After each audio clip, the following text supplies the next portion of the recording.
Hey everybody, it's Nick and Jay, and we are back from the second race of the year at Gingerman Raceway in Michigan, which is the home of the proud American car industry. And one of our racers sent us this, so that was pretty cool.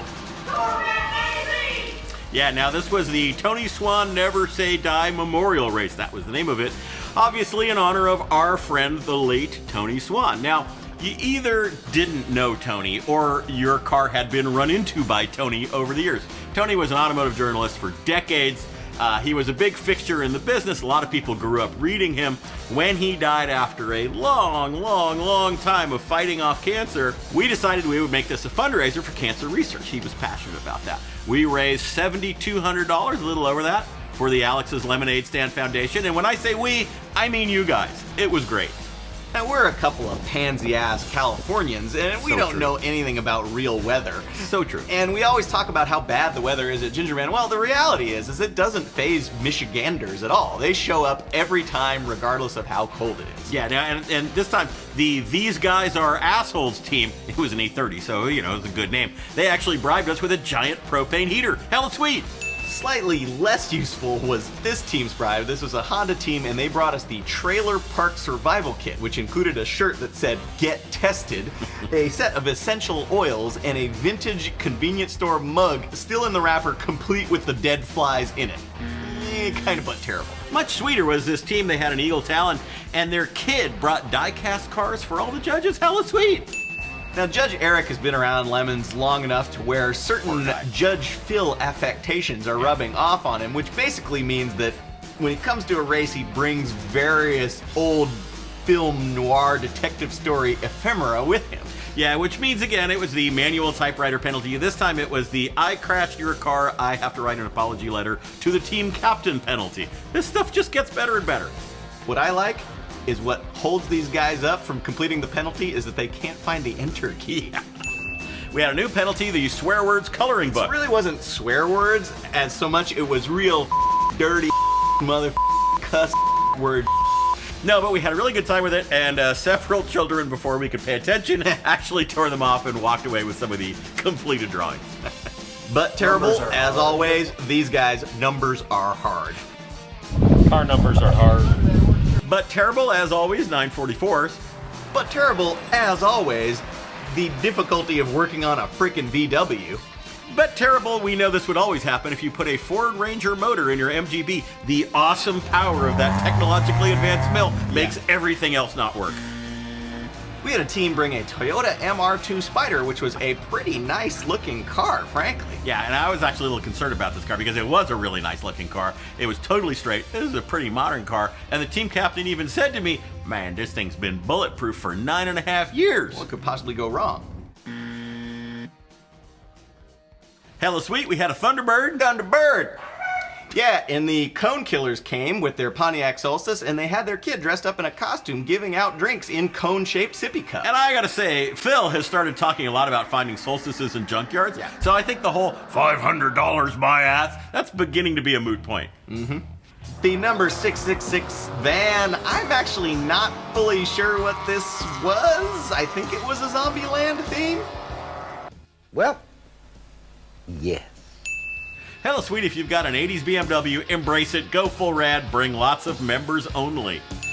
You know, I don't really remember members only that well. It might have been before my time. Hey, John, you're a young guy. Do you remember members only?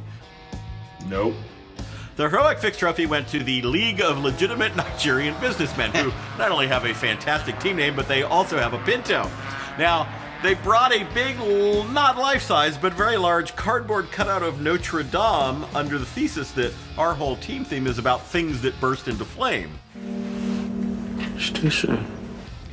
Yeah, so these guys had to drive all over the state of Michigan looking for a distributor. They could not find one. They finally found an entire used Pinto engine that the guy was not willing to separate the distributor from. They figured, I think it looks like the right distributor. Let's just buy the whole engine, which they did. And miraculously, it was kind of the right distributor, enough so that they got back on track. That was heroic. The I Got Screwed trophy went to Dickey Speedmaster. This is a team that brought an MR2. Now, they came to this race a year ago and asked me all kinds of questions about how to build a car, and I figured these guys are on it. Well, they showed up, and their car was missing a couple of things. It was missing a windshield, it was missing a seat, it was missing a running engine, and it was missing seat belts. So I said, well, listen, that's going to take them 12 hours probably to get that stuff squared away, but we'll see them tomorrow.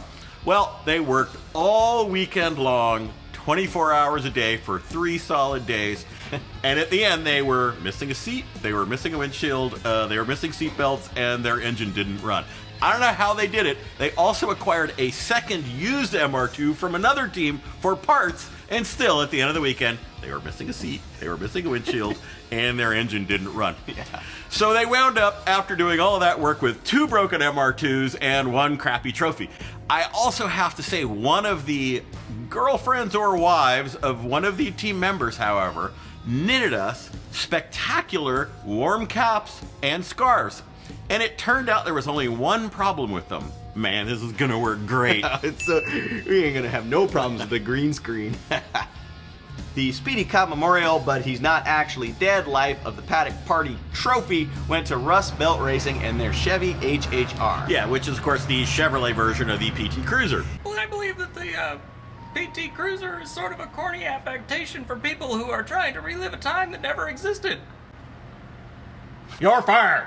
Yeah, so these guys pioneered a new sport for Lemons, which is valve cover racing. Basically, it's like Pinewood Derby, but instead of a block of wood, you use a valve cover. And because it was Lemons, they were all but terrible. Yeah, especially Eric's. Yeah, but they built and brought this giant ramp, and there was this crowd of people gathered around to watch these awful valve cover racers go down, and that was just awesome. Life of the Paddock.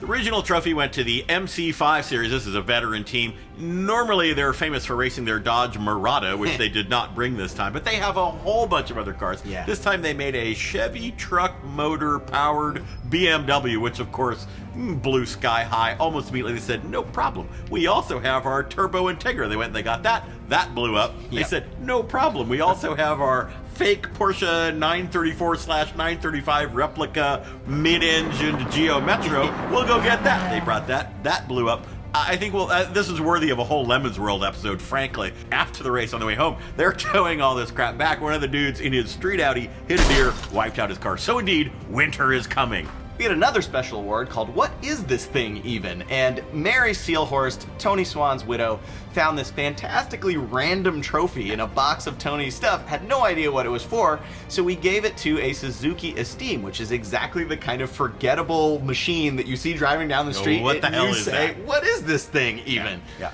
And I forgot to mention earlier, Mary Seelhorst, every time we have a Midwest race, she and Tony would come. She writes a song and she sings a song for everybody at the trophy ceremony. She did it again. They're always great. Thanks, Mary. To all the rods I've thrown before. Judge's choice went to Vorpal Bunny Racing and their Buick Regal. Buick Regal GS. I stand corrected. So their Buick 3800 blew up. Now, there is nowhere where there are more Buick 3800s per square mile than South Haven, Michigan. Yep. They couldn't find one. They absolutely couldn't find one. They looked and looked. They finally found another motor. They're great. We're going to make this work. And they went to remove their old motor. It was literally rusted to the car. They could not separate it. So they just basically isolated one of the cylinders, finished on 5.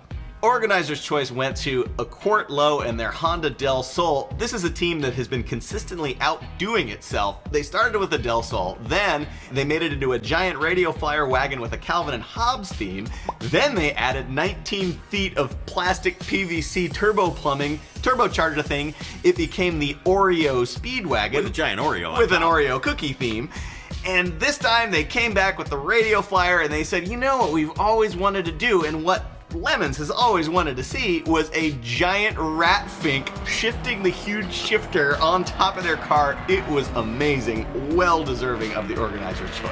And the index of effluency went well deserved to Pacific Motors, Darko, and his Viper powered Rolls Royce. $500 my ass. $500 my ass. Ruin Classic. Oh, this is the greatest car ever. So Darko is a guy, he runs a junkyard for exotic cars, and he has this Rolls Royce. We've talked about it many times. Now, he's been struggling with this car forever, and every time it shows up, the engine blows up, the brakes explode, some horrible things happen. It has just been a disaster. Yeah, he's had so many problems with this Viper engine that he finally emailed us to ask us what we would approve of for a different engine to run, and we polled the internet always a good idea. So not ever a good idea. Some of the suggestions were Iron Duke, Yep. 36 horsepower Volkswagen, I like that one. Evinrude outboard motor. Yeah. So it turned out he said, well, I've got one more Viper engine. I'm going to try this one more time.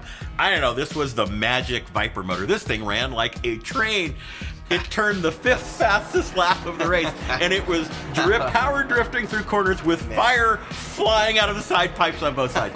It was the greatest thing I've ever seen. This is why we really don't sweat the $500 budget for cars like this, because we would be preventing this spectacle from happening. Yeah, so if you have a problem with that car winning the IOE, go away, don't ever watch, don't ever talk to us again. The most awesome thing ever.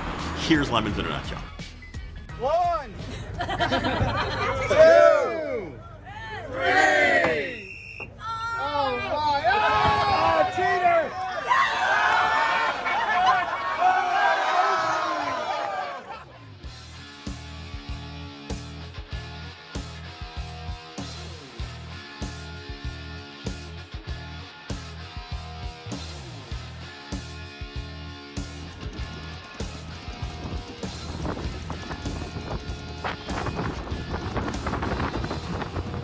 Got the Volkswagen against the Alfa Romeo. Alfa Romeo red, Volkswagen white. What do you think? This guy gonna win?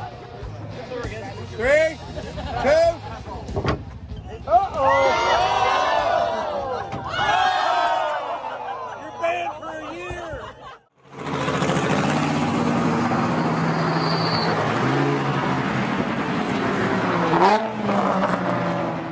Hella sweet, we had a Thunderbird. Thunderbird.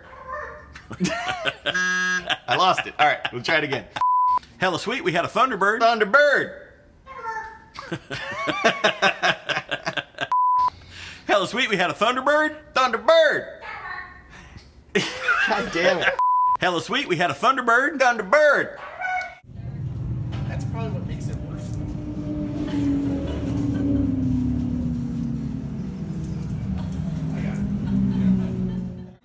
The winds of Michigan are blowing. They carried all our tents away. That Rolls Royce finally got going. It didn't need a tow today. And here's the serious verse. To all the teams who shared with me expressions of deep sympathy. If we remember Tony Swan, then he's not really gone. And the world might soon be cancer-free. Yeah.